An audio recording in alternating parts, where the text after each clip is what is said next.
to Mads World. Today I'm joined by the lovely Renee Buckingham. Thanks, Mads. So good to be in your world. This set of this podcast is delightful. Oh, thank you so much. I really do love it, and I thought I would get sick of it by now, but no, just carries on pleasing me every time. I sit in this chair and I'm like, I'm ready to open up.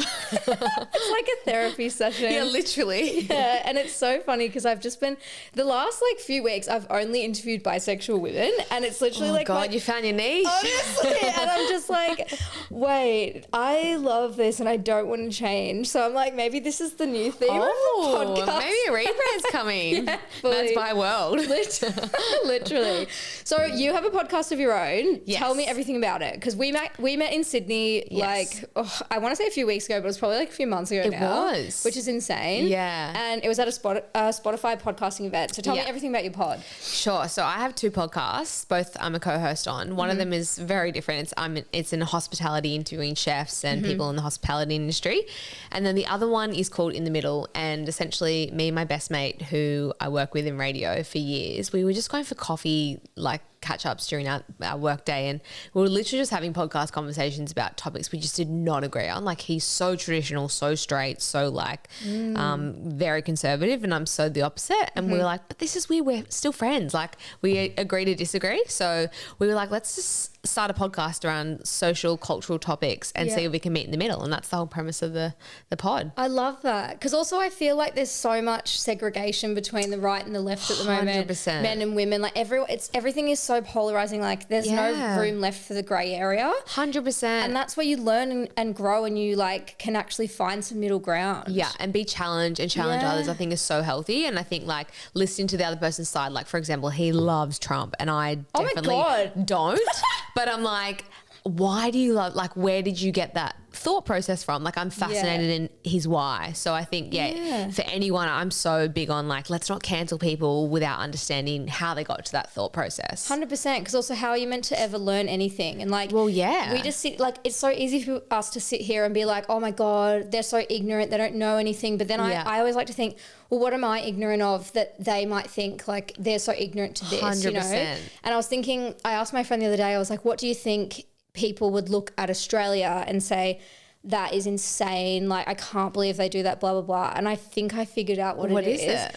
So I think it would be like if some other countries or like Muslim countries maybe look at us and can't believe our drinking culture. Oh my God, I was going to say this. Yeah. Because I went on Kentucky years ago in Europe, and everyone was like, what are these Australians? Oh my God. Because people drink there underage as well, but like it's different. Respectfully, culturally, like Australia, that's really all we got going on. Yeah. And also countries that don't drink as well to like get drunk, like they'd just be thinking like, even like, I guess like some Muslim cultures who they never drink might be like, why are you literally drinking this poison that's causing you to get stomach cancers and all these other and vomit and all day.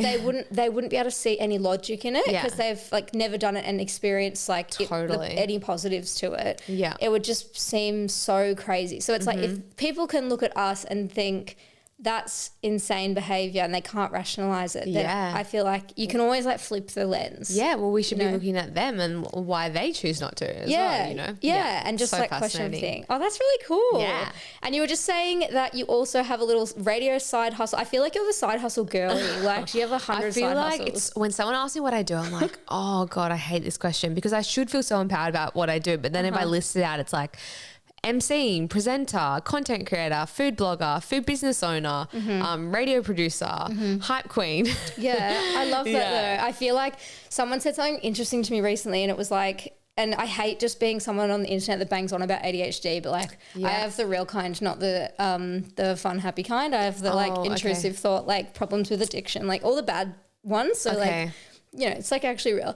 Anyway, so not to like alienate anyone who's listening to this, whatever. Anyway, she was like, because she was another business owner that I was chatting to who also has ADHD, the real kind, and she was saying like every hobby or any passion that she finds, she struggles to not turn it into a job and to make her whole life revolve around it. I was like, oh my fucking God, I feel so seen. Probably guilty. And people have tried to diagnose me, friends all the time. I'm like, right now it's my superpower. So let me just lean into this. Yeah. And when I get to that point, maybe I'll go through that process. Yeah. And I feel like unless you're having an issue with something, which I did, like depression, anxiety, a whole host of things, and drugs and alcohol, all that.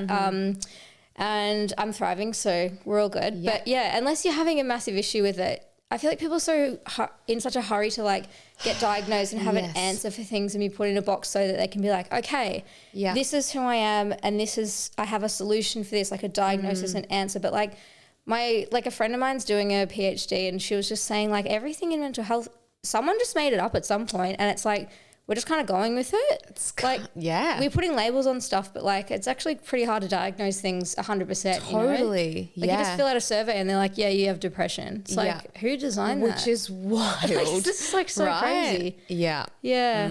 Anyway, I have a couple of questions I would love to ask you. Yes. All about, and obviously the first one is about you being bisexual, because that's all I talk about on this podcast anymore. And only bisexual girls. Yeah, literally. And I also like in the last year have more explored my bisexuality, which is like, I know in the last like, I've always sort of known, and then it's only really become relevant in my life in the last year or something. Like I've actually, and I've had like the space to figure out my own brain. Yeah. Do you know what I mean? Yeah. So when did you first realize you were bi, and how did it change the way that you approach dating? Oh my God. So I went to performing arts high school in Newcastle, Australia, and like everyone was kissing everyone, and like, you know, it wasn't weird for us to make out with girls, and like it was just kind of the norm.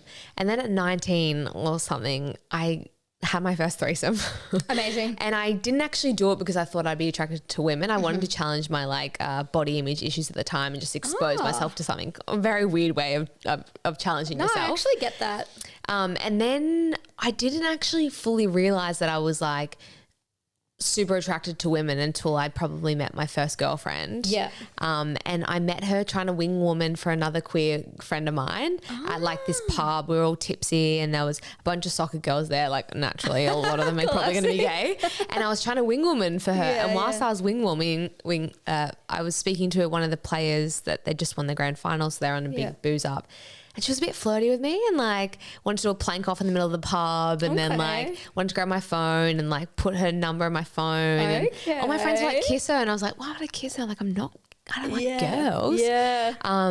And then she said to me like, oh, that's my ex-girlfriend giving you death stares right now. And I was like, oh, she's a lesbian. No, she's got the wrong idea. I was freaking out. Yeah. And you don't want to lead someone on either. No. That's like a huge part of bisexuality, I think. 100%. When you're a baby gay or you're figuring it out. Yeah. And so I was about 20, 21 at this stage. And then the next morning, we just didn't stop talking. And I was like, what, texting or like? Texting, messaging. Yeah. I just didn't know what was going on. And I remember I called my brother and was like, oh my God, like help.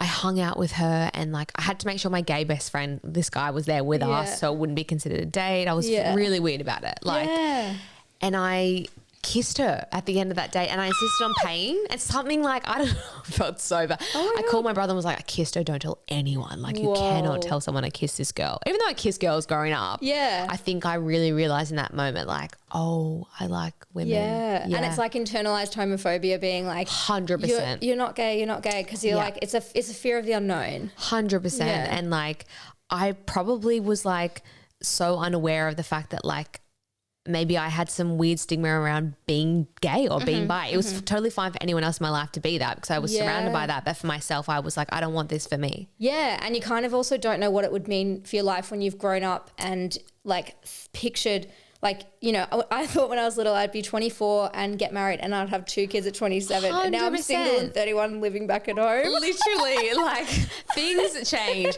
In my year 12 school book, I wrote, in 10 years time, I see myself married to Prince Charming with the white picket fence. Oh, good. Like I was so obsessed with the like perfect family. Yeah. And it's hard to come to terms with that when you feel like something is like jeopardizing that, even if it's your own brain. 100%. So I just continued seeing her with the gay best friend around, and even he had our first sleepover together. Like, bless her, so patient with me as I was like figuring this out. Yeah, that's awesome. But then she was saying I like straight girls, so I was like, oh, I got to be straight girl. Like it was very complex. Yeah. Yeah, that was my really first tricky. kind of like, oh. That's when you like figured it out. Yeah. Wow. 19's like, I feel like that's a good age to explore that kind of thing too. Because it's like you've left school, you're free of like the shackles of high school. I moved away from Newcastle. Like I wasn't in that bubble. Yeah. Yeah. And when you leave the home bubble, you really like, okay, I can actually do, like, even if I go to the shops now, I'm like, oh, I hope I don't fucking see anyone from high school. It's been 10 years. I don't want to make small talk about your baby that I don't know. And then when you go to London, you just like, would be insane there, and I'm like, no one here in this side of the world knows who I am, so I just which is like a free card. Like, let's start again. 100%. And what is the biggest difference that you have noticed between dating men and dating women? And is it communication? You're like asking for a friend here. Yeah.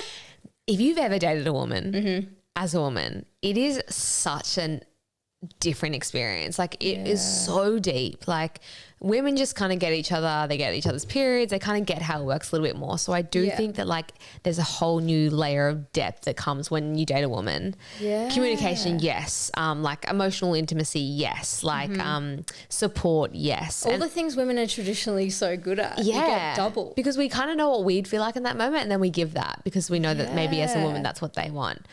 It's very different. Like there's a way less games, I think.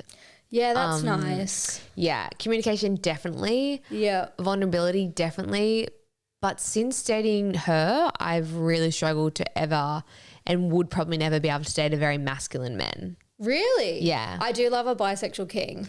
Well, this is the thing. Like bi women, we're so sexualized, and like I have so much like scarcity around my own sexual identity because I'm like, oh, bis, I'm not really gay. Like I don't really belong to that community, but I don't really belong to that community. Yeah. But for bi men, there is like nothing like in the media, nothing sexualized about that. Yeah. And I really do feel for bi men. I think they have such a hard place in the dynamic of queerness because people don't necessarily like aren't as into that. Yeah, and also it's just like the patriarchy in the male gaze, meaning 100%. That because they are fine with seeing two women kiss but not fine with seeing two men kiss. 100%. Yeah. So holding space for the bi men listening.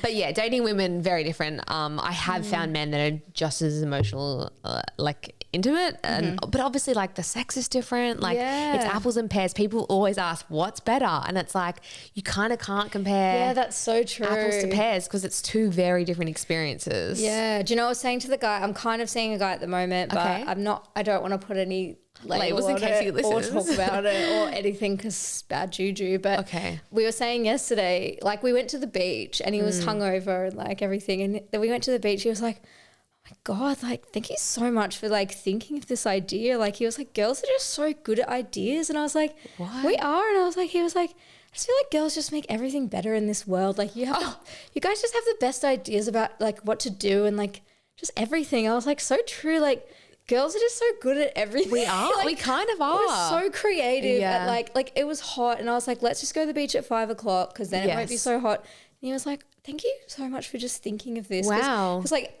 he's like, men just, if they're like sat, like they would happily sit on a plastic lawn chair with an old TV and a PlayStation 2 with one controller in a room with nothing else in it and then be so happy doing that. But they don't realize how good life can be. Like totally. And were you like, well, you know, you can plan dates too, sweetie. Literally. Like, so you can actually also plan it. Yeah. But having two girls doing that, life must be so good. I will say dating a woman, if you're female, it is like way more emotionally intense. Like you got 2 periods, 2 cycles to deal with. Yeah. Like there's a stereotype that you move very quickly. It happened. Then this is true. The stereotype is true. Yeah. And like when we fought, we fought. Like when women fight, it's there's a lot there. It's because like you're just so, when you get comfortable quickly too, you're so ready to just say whatever. At least I am. Like if someone's going to go at me, I'll be like, right, I'm all in. Like, I will tell you exactly what I think. Let's go. Yeah. I think the breakups with women are really hard as well because you're losing like your bestie. Yeah. That's always the worst with any breakup, isn't it? You feel like,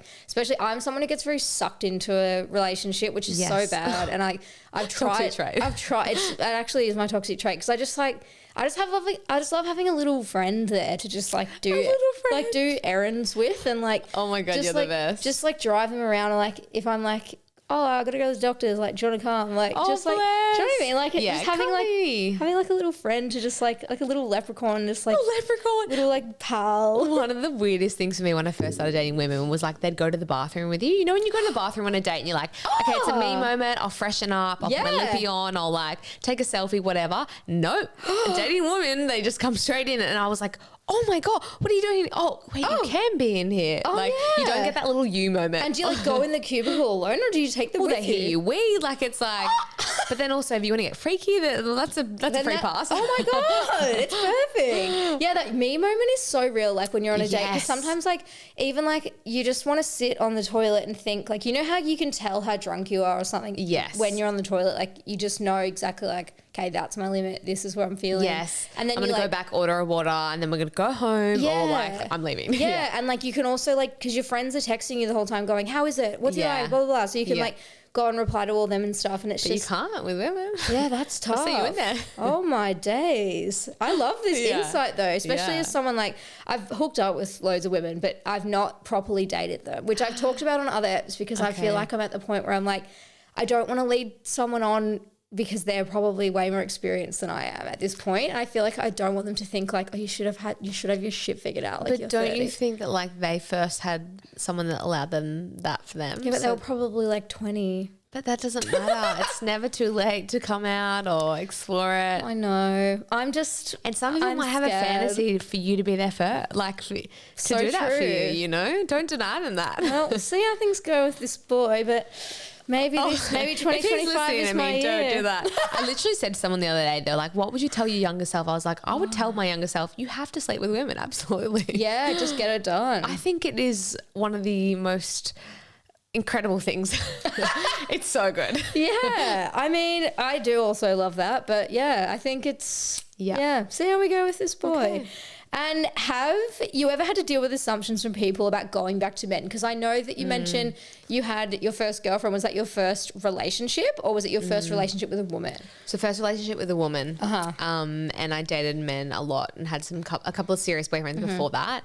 And first of all, when I first started dating women, my like family members were like, oh, it's like first you're a vegan, now you're a lesbian. Like, oh it's just another phase. Yeah. And I'm like, cute, I've been vegan for like 9 years, and I moved my life to Melbourne for my girlfriend at the time. Like, it was pretty serious. Deeply in love. Yeah. And so I think, the second her and I were over, like it was very much like, oh, well, that was just a phase. Oh, like, that's annoying. And if you back to men, it's like, oh, you're back on men now. Like you weren't really gay. And so you're constantly being told these messages that like, you're like, oh, am I what, like who, what, when? Yeah. And you have to prove it or something. Well, and it's like, why? Just because, And this is the thing, like I think being bi, like it actually makes it harder to be monogamous because, and this is maybe where I came into open relationships and non-monogamy is because I'm like, well, if I'm just with a man, I am technically denying a part of my sexuality that is there. Yeah, okay. And I didn't choose, people think like being bi, you choose it. I'm like, I wish I was straight or gay. Like it would be a whole lot easier. Yeah. But I'm not. And so I have to figure out what that looks like for me. Yeah. I actually had so many questions about non-monogamy for you because you said that you were reading The Ethical Slut. Yes. And my old housemate was reading it, so I know a little bit about it. But for everyone listening, quick recap and what's the best thing you learned about it? I think such a good book. I think like S. Perel also does some incredible work in this space. Is it by S. Perel? No. Oh. But like her foundations are very similar to what this book says. Is it Mating in Captivity? Is that the S. Perel? Well, I've got Mating in Captivity upstairs, but then I was reading it when I was like, I started reading it when I was like really hungover and I was like, this is too vulnerable. Too many big words. I'm too vulnerable. Yeah, this is hard.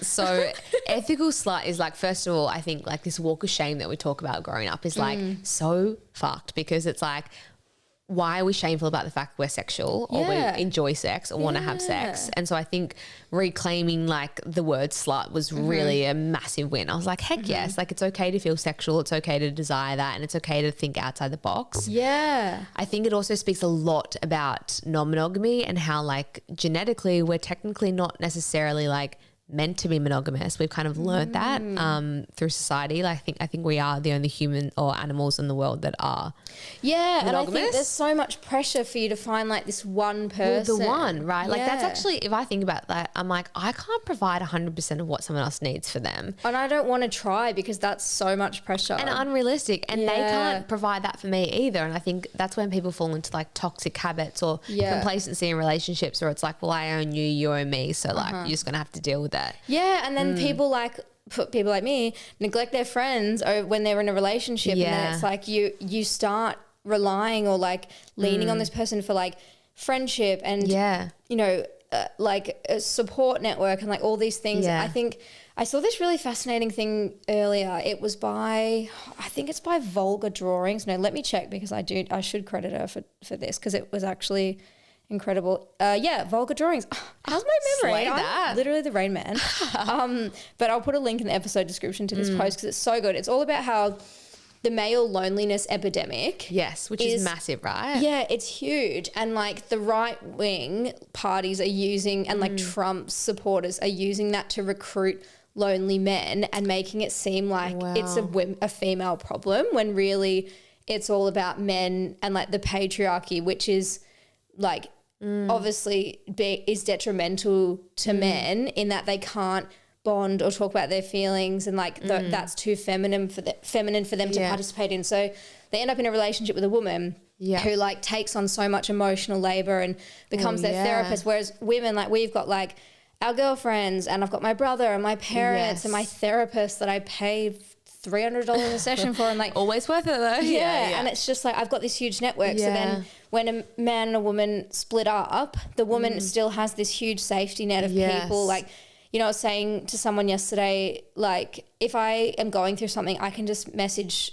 any of my girlfriends and be like, the best. Hey, like I'm really struggling. I really need some support. And they'll be like, oh my God, I'll come over right now. Or you'll be at coffee or you'll be on a walk and be like, oh, I'm having these intrusive suicidal thoughts. It's so annoying. Like, and you can just be open about that. Like, where the men don't have that dialogue. They just don't. And if you're listening to this and you're a man that is feminine or emotional, I am so attracted to that. So keep playing on. Oh my God, there's this guy on Love Island at the moment, Love Island UK, Luca. And last time he was quite toxic and like didn't get the public on side. But like I watched a TikTok before and he was like crying because he'd upset one of the boys in there, and he's like, I really look up to you. Like I feel really bad I've upset you. And he's crying. All the girls in the comments are like, I'm in love with this man this season. Because he's like, showing emotion. Literally. And I was like, there's nothing about that gave me the ick, or like maybe like if a guy opens up to you and is willing to share his feelings, I'm like, this is amazing. But also don't just do it to me because I'm listening. Like talk to your mates, because if they don't. That's the thing. You have such a strong influence.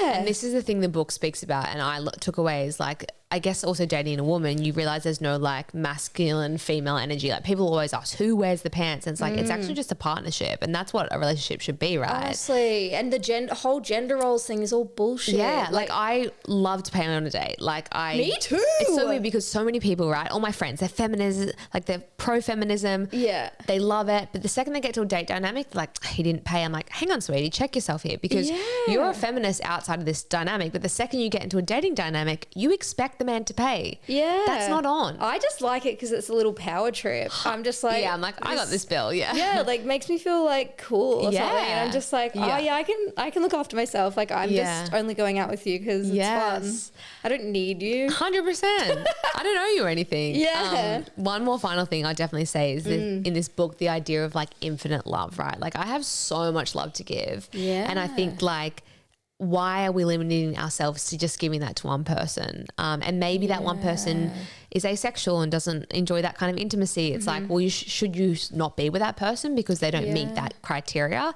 It's like, no, maybe you can get that from someone else in a really ethical, communicative way. And I think the people in non-monogamous relationships have better communication because they have to than people in monogamous relationships. Yeah. And do you think that there's a rise of like straight men that are like straight cis men that are using the term non-monogamous as an excuse to have the cake and eat it too, and not bringing in the communications. And there's no ethical, it's just non-monogamy to them. But if their girlfriend was to go and sleep with someone else, I'd be fucking fuming. Yeah. You know, I feel like everyone on Hinge is non-monogamous now. And I'm like, you look like you've never communicated with a person in dating life, and you ghost people. The word ethical is so important in this dynamic. And I think it's also important if you're dating someone in an open relationship, they don't look the same. So when I tell people, I'm in an open relationship right now, or I've been once in the past, they're like, oh my God, so do you guys just like have sex with everyone? Like, it's like, no, there's rules or there's agreements. I don't like the word rules because it feels like if you break it, you're bad. But agreements, we agree. And this might ebb and flow, and there'll be times where you close it and open it.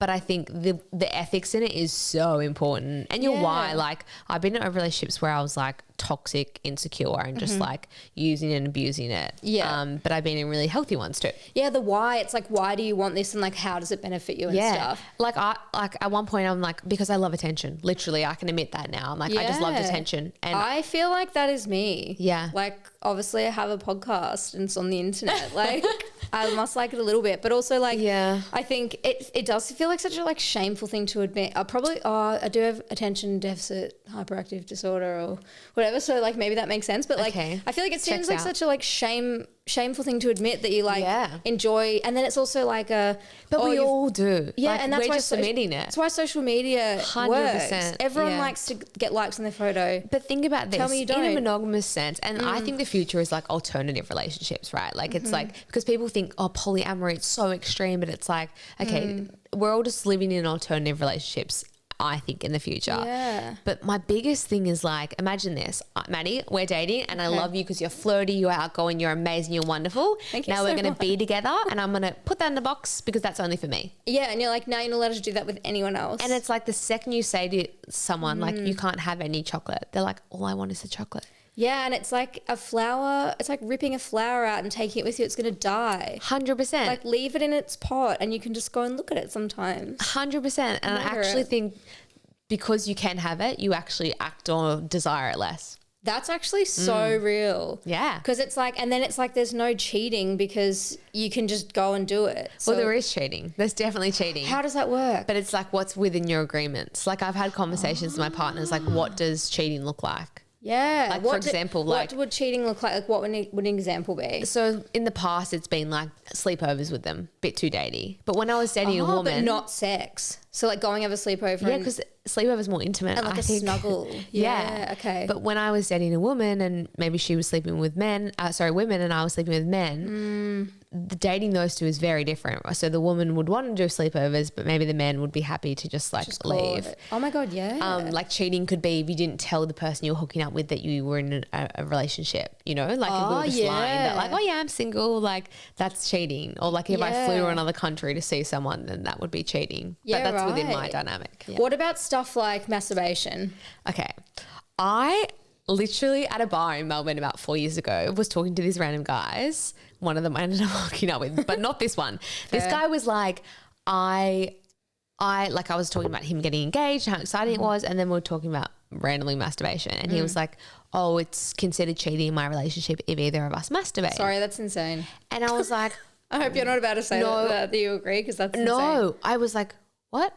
I was like, no. Your girlfriend's definitely masturbating. He's like, no, she's definitely not. And I was like, are you? And he was like, yeah, I am, but I'm lying that I am. And I'm like, you both are. Like literally, because I was like, you need to buy your girlfriend a vibrator. Like, let's get on this. But they literally considered it cheating because it is like taking away from what's theirs. What if she just rubs up against the couch sometimes? Well, like when you're 13 and you're like, wait, literally like, what is happening? Awesome. I love this couch. Yeah.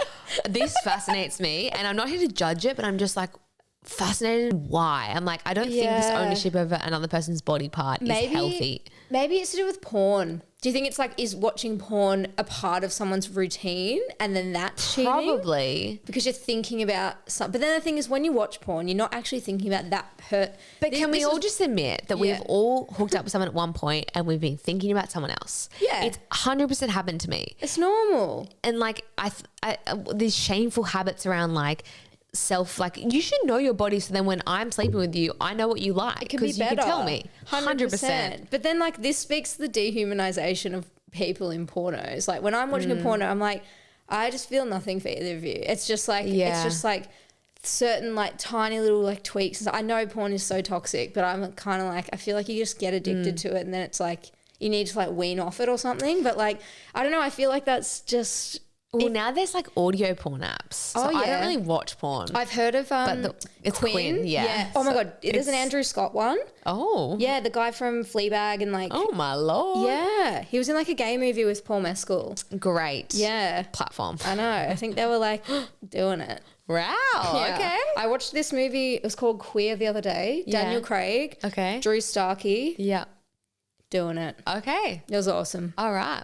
Add it to my my database. Put it on the list because it was good. But it was an A24 film, so obviously the end got really weird and like psychedelic. Okay. I'm You're like those people just make those films and then start taking shrooms and then they're like, that'll do. Yeah, whatever. Just fucking like he's having a crazy dream and then it ends and you're like, okay. Okay, you're like, I'm off it. Yeah, like this is classic. Have you ever seen the movie?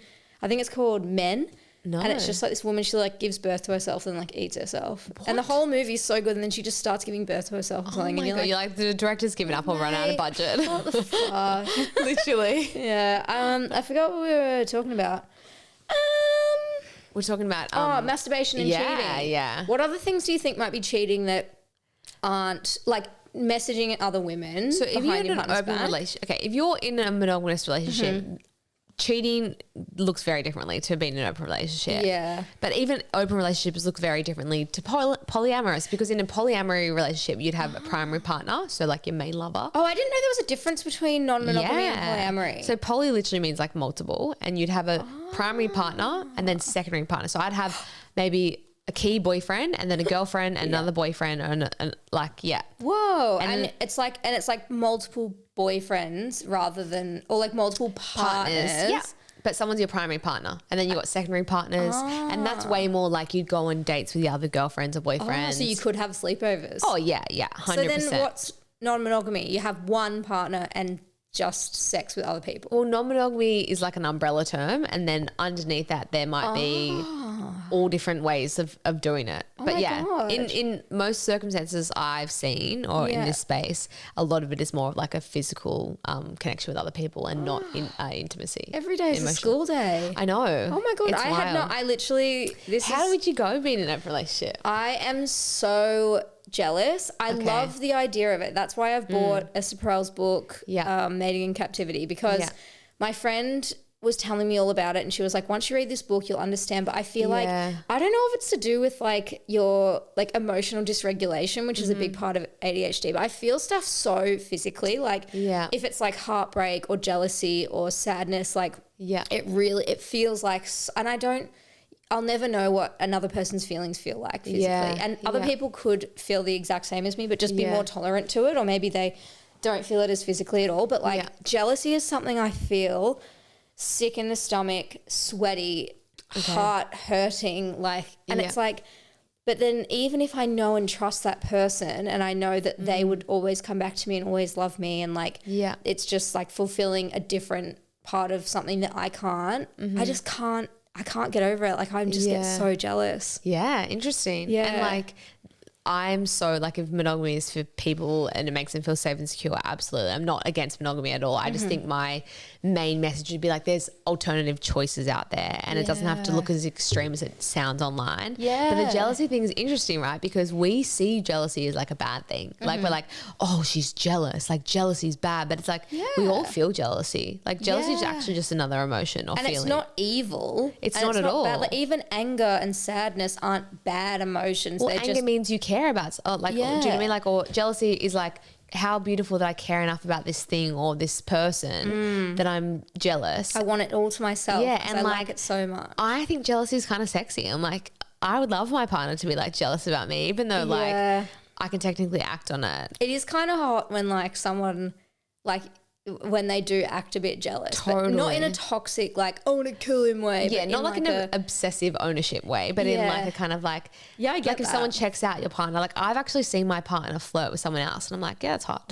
Yeah. And I'm like, oh, I want you even more now because like you're mine. So is this how you would like combat? Have you ever had to combat jealousy? Like, did you have to go through that when you started being in open relationships? Early days, I was definitely super insecure, super attention seeking, and jealousy came up a lot for me. And it was tough. Like, sometimes I would like act out on like, you know, she might have gone and hooked up with someone else, so I just act out and do that for myself, even though I didn't really feel like it. Yeah. And so I definitely have been in like a toxic place with myself, and like now I feel so much more healed, so much therapy, so much more security, and so less wanting to control. And I feel like now I'm in a relationship that I'm like so much more free and empowered to be in and healthy. That's so good. I feel like I have because my first experience of non-monogamy or like ethical non-monogamy was when I was living in London with a girl, and it was so weird. Like she kind of just told me like all about her open relationship stuff, and then I met her partner, and then he would go on dates and she'd be watching him on Find My Friends and she'd be like sat on the couch all night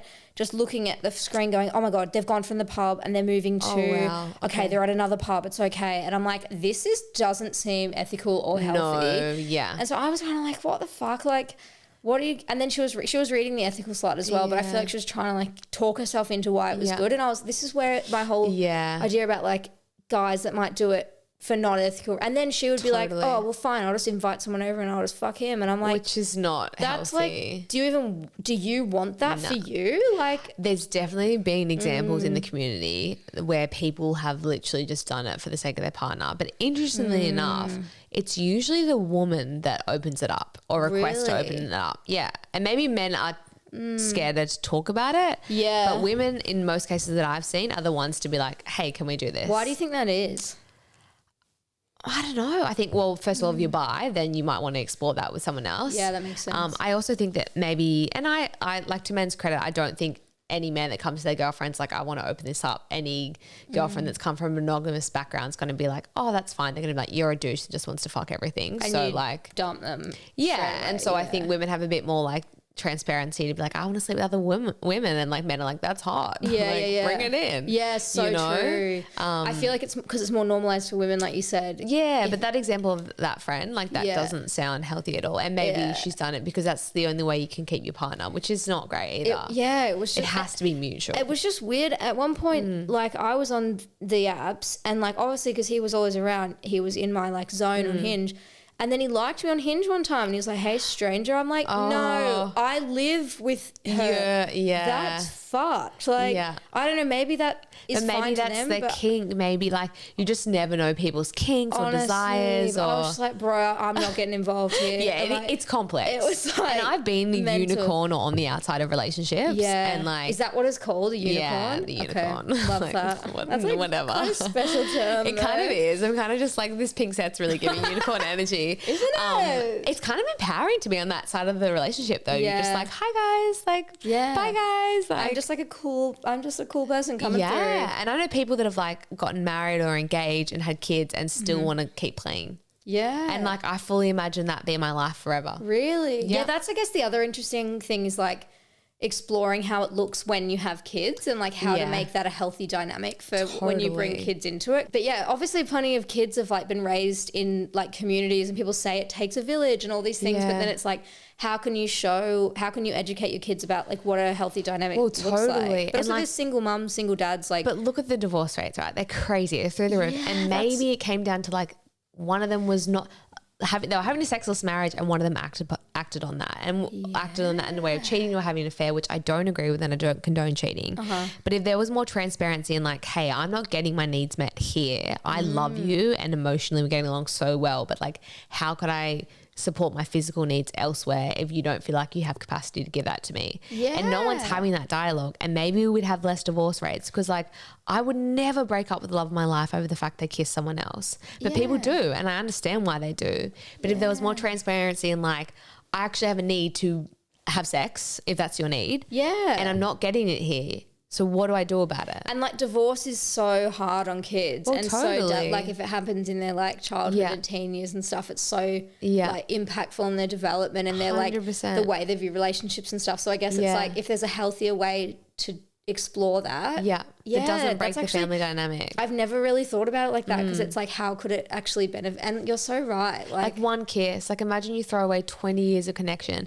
And this is the other thing. No one says, what's an example of a healthy relationship? No one's ever like, 25 years together, all they say is communication, intimacy, care, love. So this idea that like we're there for 40 years, like look at our wedding anniversary. I actually don't measure that as a successful marriage because that's just a number. Yeah, that's not telling me, are you communicating? Are you having sex? Are you happy? Do you like being around each other? And most of the time, no. Yeah, that's so real. And also like the whole 100% thing, like if you can't be 100% for someone and you shouldn't be, maybe there are certain things that they can only get with the boys. Like maybe they need to go and like, and so I feel like so many, and this is probably more true of women than it is of men. Yeah. Like will make their partner feel guilty for being like, I want to go to the pub and talk to the boys. Like, yeah, they need that. We need that. This comes into that male loneliness epidemic thing as well, is that a lot of men who are married to women, the women will naturally become, well, not naturally, they're kind of like shoehorned into this role of house organizer, social chair. Like they've got to like, you know, they do all the admin for school. They're like, okay, we're seeing Susan and Bob and Timmy and blah, blah, blah on the weekend. And it's like,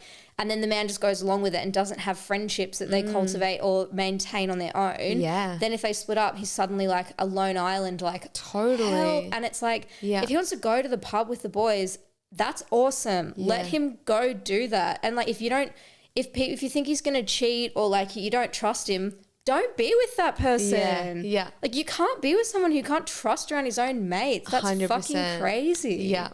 Yeah. So important. Having your own identities is, so crucial. And it's easy to lose it, isn't it? Yeah. Yeah. I think another thing right now as well is like on the men's loneliness epidemic, like men right now I feel like are so scared to ask women out, but women are still sitting in this position of like, oh my God, the man has to ask me. He has to make the first move. And I'm like, actually, women, if you're listening to this and you're in a hetero dynamic, you actually have so much power right now to make the move to ask the question. I always do it. The guy I'm seeing now, I just said to him, hey, what are you doing? Did I go to the pub in an hour? He was like, actually, yeah. Oh my God, I love this energy. But women aren't doing this. You know this. I mean, I don't know. The thing is, I feel like I always complain that, you know, like men are always complaining that they're like, I don't want to ask out a woman because then I'll get accused of being a rapist. And it's like, actually, you're just diluting that so much. Like you can ask out a woman, but if she says no, walk away. Yeah. Don't ask her again and again and again. Again, this comes back to the word ethical. Like do things ethically, do things respectfully. Like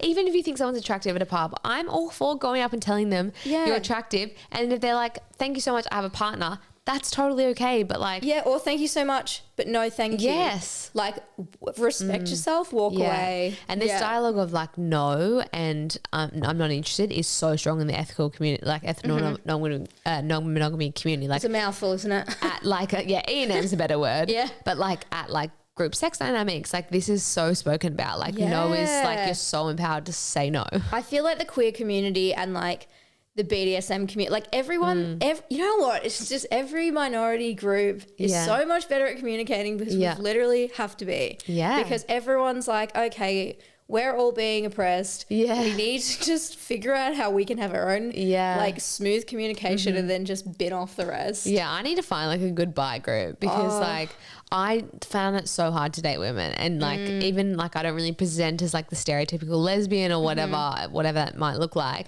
So I just like, and I love women so much I never want to make them feel uncomfortable. So like how do you know if someone's straight? How do you know if someone's bi? Like I've had this conversation with the last two guests as well. It's like women are so aware of predatory behavior. Yeah. They never want to come across as like I know because we've all been there. Yeah. And so then I just don't ask. Yeah. And then that's why it takes some women so long to like become intimate. No. Because they're just like, I don't want to make you feel weird. Yeah. Are you straight? I don't know. Are you sure you're straight? Oh my God. I can't believe I forgot to ask. What's your funniest date story? I usually ask this first, but there was just so many fun things to chat about. I have so many date stories. I need to know your funniest one ever. And I'm going to put it on TikTok and hopefully it goes viral. I've got a TikTok going viral right now and it's so fun to check. Really? Yeah. Every time I check, it's like 400 likes. It's been like a minute. Oh my God. It's so good. Honestly, I'm like trying to pick my brain of like which one is the wildest. Okay. okay, I probably went on a date with the guy and I used to only date 3 shots deep. So like I literally, this is terrible Well, at behavior. home, knocking him back. 3 shots. So I got to the bar and I was absolutely blind drunk and I insisted he did 5 shots to up me. So like he was like and I paid for this. He was like so uncomfortable with like me making him do 5 shots. And I was like $100. Literally. And I was like, okay, so he's 5 shots deep. I'm 3 shots deep.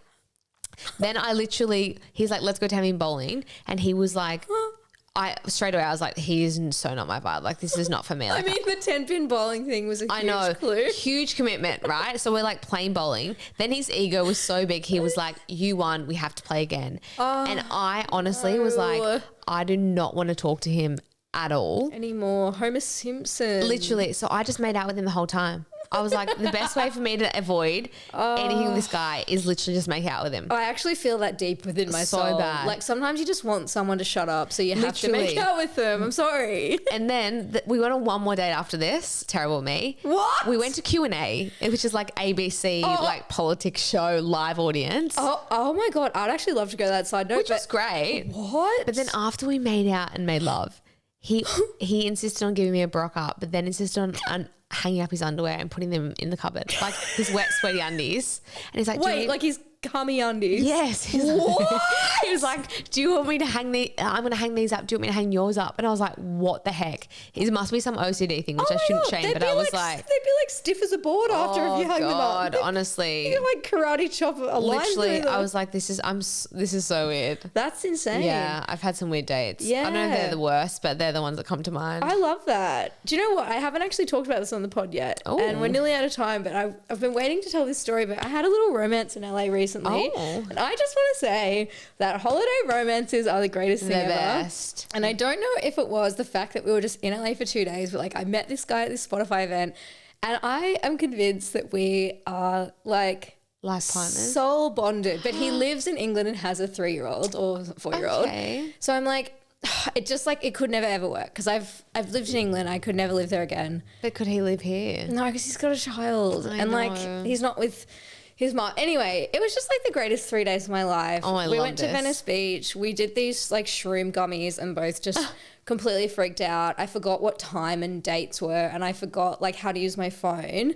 And then I ended up getting given Sabrina Carpenter tickets to go to her show in LA. What? But I was looking at my phone. I was like, couldn't use it. I was like, I don't know what. I know this device is used to communicate. And I how? can see the text coming through, but it looked like I didn't know what letters were and I didn't know what texts were. And I was the gummy's hit. Yeah, and then I was looking at it and I was like, Sabrina Carpenter. Oh God! And I couldn't open the phones. No, you missed out. You didn't go? No, I didn't go because I was tripping balls. Damn. Did he go? No. No, because he was also okay. Like because we bought them off this guy with dreadlocks at Venice Beach. He was like, make sure you take 2 or 3 because they're pretty weak. And then we just trusted him, of course, and as just you do like, on Venice Beach. So true. Even though I never ever do that, like I never ever do. When in Rome, literally, and then I was like, yeah, let's just take 3. Honestly, I was on Mars, and like it was like I was just thinking every thought I've ever thought, and then it was like every. Oh, you guys went through some soul stuff. No wonder you feel like he's like your soul guy. We went through this together, and then the next day we're like, that was the funniest fucking thing ever. Literally. And then when you're on dates, you're so vulnerable. So you're like, yeah, sure, I'll have 5 shots, no worries. Yeah, literally. You're be like, cool. Anything to help my clammy hands right now. Oh my God, I love that. But yeah, that was just like, it was just like the best thing. And that has what is reignited my love for dating in 2025. So I just needed to say that and get it out there because 2024 was bad for me with dating. Yeah. Because I started a business. I had some like toxic friendship shit going on. Yeah. It was just so hard. And I just like, I put it to the side. But then I had this little romance a couple of months ago and I was like, oh my God, like, it's really fun to have a little friend that you go and do everything with. Yeah. I love having my little friend. I love this. You're literally like hiring a leprechaun and hiring a leprechaun. I just need a personal assistant, I reckon. Oh my God. And he can be it. Yeah. And I can just boss them around and be like, send this email for me. Oh my God, I love this. Like a dom-sub relationship. Like, I know you signed up to be my partner, but while you're here. While you're here, just, send out a few pictures. Well, I hope this love romance continues. I know. It may in June when I go back, but I don't know. I hope one day you get to date a woman, just saying. I know. I think I will. I think we should go to like a bisexual night soon. I don't know if they have them, do they? Oh, Well, I'll talk to the other girls out in the pod because I think they do. Okay. I honestly, have you heard of pansexual? Yeah. Okay, so that's what I think I am, but no one knows what the heck that is. What's the difference? So pansexual is you're attracted to energy. Could be literally like, I thought it could be was boy, like girl. any gender. Well, anything. But like bi is like obviously two. Yeah.